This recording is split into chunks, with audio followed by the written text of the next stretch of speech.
I'm going to give you several examples on how to fix poor spool time and a turbo that performs very poorly. So these are great examples over the history that I've been in business. One thing I've seen that's pretty common is someone that has had a vehicle that has been wrecked and the turbo just isn't spooling up like it's supposed to be. Well, I did a boost leak test on this guy's truck, and he's actually local to me. And we found out that there was a hole in the intercooler. If you want to find out how to diagnose that, I have several good videos on that. One is how to do a boost leak test. Another good one is 6.0 power stroke boost leak test.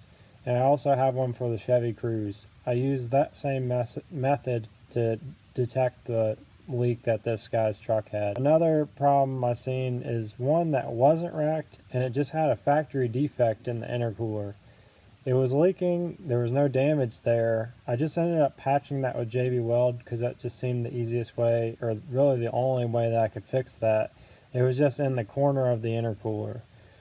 So that was good enough to patch it to make sure that that would solve the issue for the time being until he could replace that intercooler. This guy brought me this truck probably 6 months ago, so I drew it out for you so you could see what we were looking at.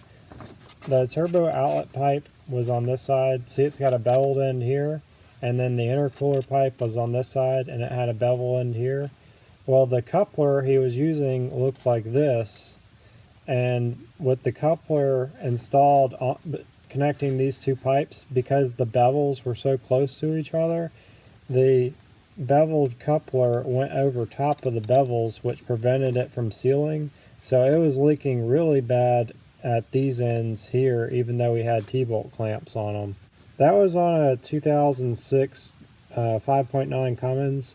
He had a S300 turbo upgrade on that model, so it's the one that fits the Dodge.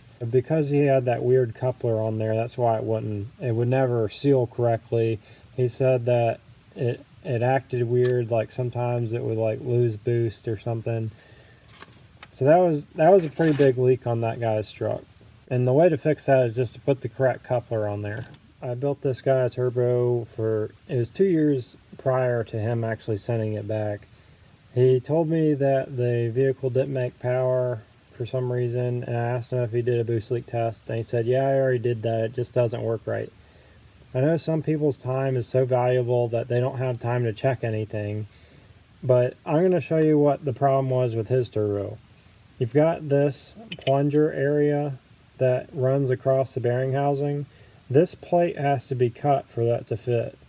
These, if you buy these from us, I already cut these, so all that's already done. But the problem with that is that I can't guarantee it's going to work with every bearing housing, because we noticed that aftermarket bearing housings are even taller in this area, which means that the plate and the compressor housing need to be cut down a little bit more sometimes. The problem this guy had was the compressor housing. We did the plate correctly, but the compressor housing was not cut. See, there's a cut on this compressor housing, and that is to be positioned where this plunger is. That gives it clearance so the compressor housing doesn't raise up as you bolt it down, because you can still bolt it down and it will still fit, but if it's bottoming out on this plunger, it will raise it up so that it will not seal against this O-ring, which is what the guy's problem was. If the guy actually listened to me and did everything that I showed in the 6.0 Power Stroke Boost Leak Test video, he would have noticed that was the problem. But most people that I've dealt with don't want to put any time into trying to figure out or diagnose what the issue is. They just want something that's going to bolt on and go. The issue with that, and what I've dealt with in the past, is there's a lot of people out there that don't know how to diagnose if their intercooler's leaking. They don't know how to diagnose if their couplers are leaking, like I showed you in previous examples. So this one, I just ended up giving that guy a refund for the whole turbo, but you could see how it's supposed to be. so you have clearance there over the plunger. Otherwise, this part can bottom out on the bearing housing. It just depends which bearing housing you have, because Ford had several different castings and some of the aftermarket ones were different as well. One leak that I've seen that's pretty common that people miss is the wastegate diaphragm.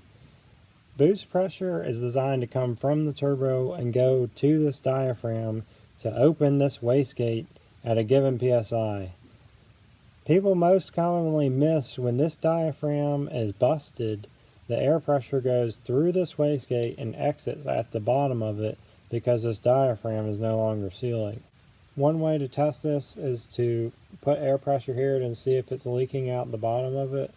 Another way is if you have enough strength to pull the rod open and put your thumb over top of this, then the wastegate will stay open until you release your thumb. If you have a vacuum driven one, it's the opposite in movement, so you would pull it closed, hold your thumb over the top of the nipple, and it should stay in the closed position until you release and it'll go to the open position. I have a lot more examples just like I shared with you here on turbos that perform poorly and how to fix them. If you want to hear more examples of these, I can go over them. Just comment in the comment section. I want a 24-hour track of fixing boost leak tests, and I'll make a video as long as possible on all the stories I have of fixing boost leaks.